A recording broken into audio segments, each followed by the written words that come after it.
In The Two Faces of January, I play a man whose name is definitely not Chester MacFarland.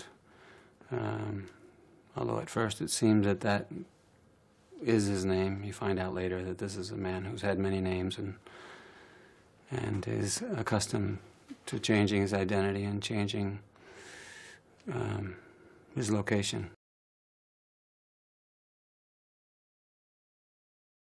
This man, he's with his wife, played by Kirsten Dunst, whose name is not Colette.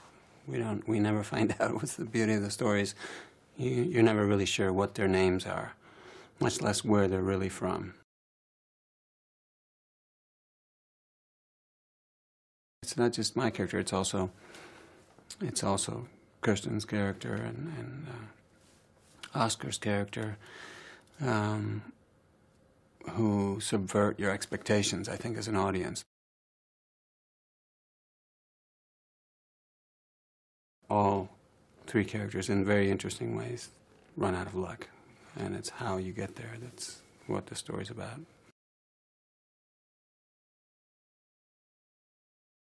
Haas is directing his first movie here, and not a short, not just some experimental movie, but a full-on big feature, you know, an ambitious story set in 1962, when he first talked about doing this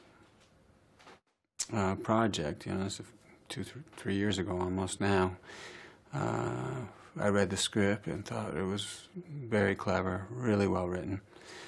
And then when I met him and heard his ideas for it, I thought, well, that's really ambitious, and that's exactly the right way to do it. But I thought and said to him, you know, this is going to be difficult. You're going to need a fantastic art department, you know, makeup, costume, everything's going to have to be just right.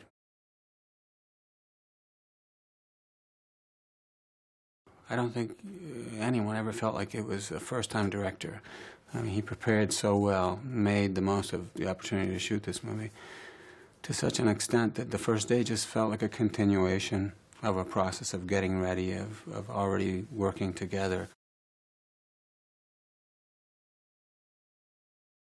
The movie starts and you feel like you already missed something, but you know there's something that already happened. I mean, that in a sense, certainly my character is trying to make up for something that's not explained, that he's done wrong.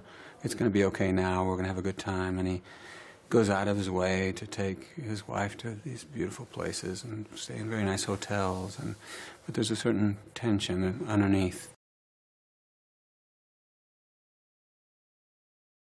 When Oscar Isaac's character, Rydal, meets this couple, he functions, I think, in a way as the audience. He sort of starts to see that everything isn't as pleasant as it seemed to be. They aren't as perfect or as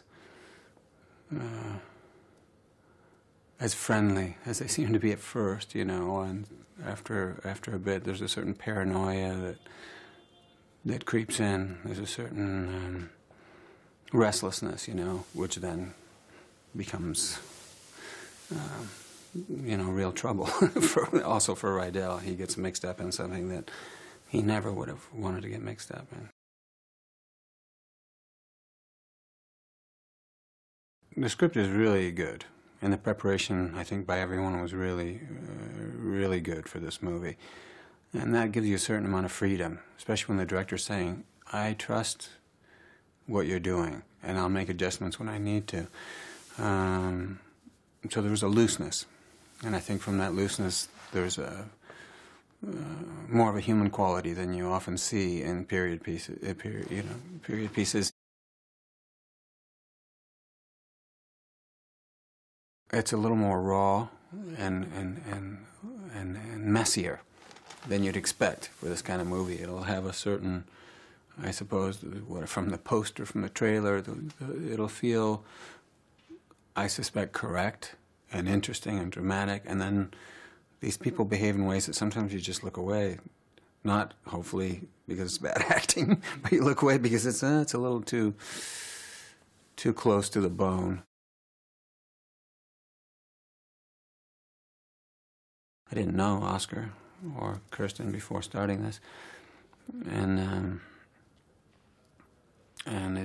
it's a little bit luck, but it's also a willingness to take a chance and dive in there.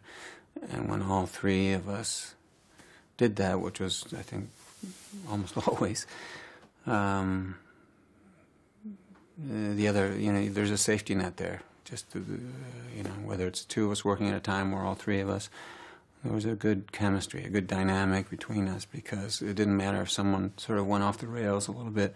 The others were there actually listening and reacting to that unexpected behavior on a given take, and out of that came things that surprised the director, that surprised us, and that were usually appropriate for the story.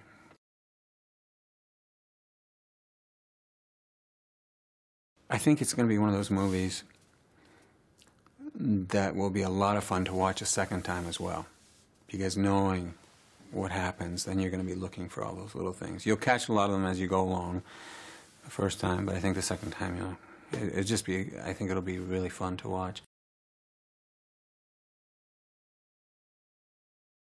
There were many moments in this movie where we looked at each other, when we finished shooting a scene, let's say, and we said, well, that scene was complicated to do, and it was a complex scene when you read it, but we've made it more so. There are more layers than we thought, once you start doing it. And if you have a director who allows you the freedom to explore, then you can really have some fun. I like movies that end leaving you wondering, now what? Or what did they really want? What did they really desire? Why did they do that? Why did they say that? Why did they behave in that fashion?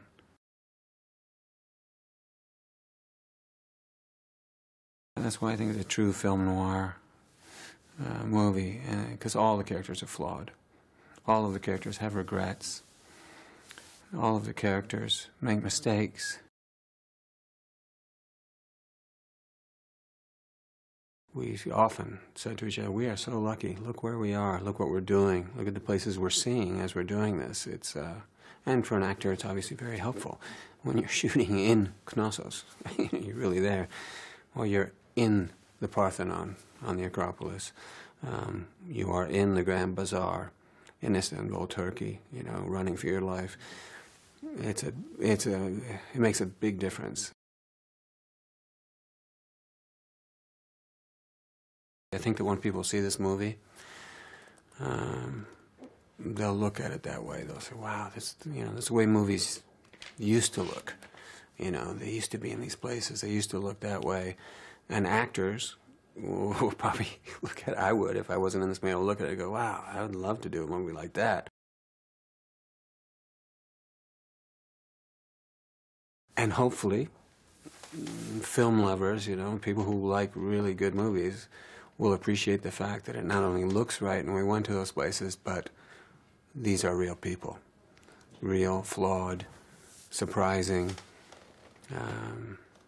people in situations that are dramatically interesting and sometimes quite disturbing.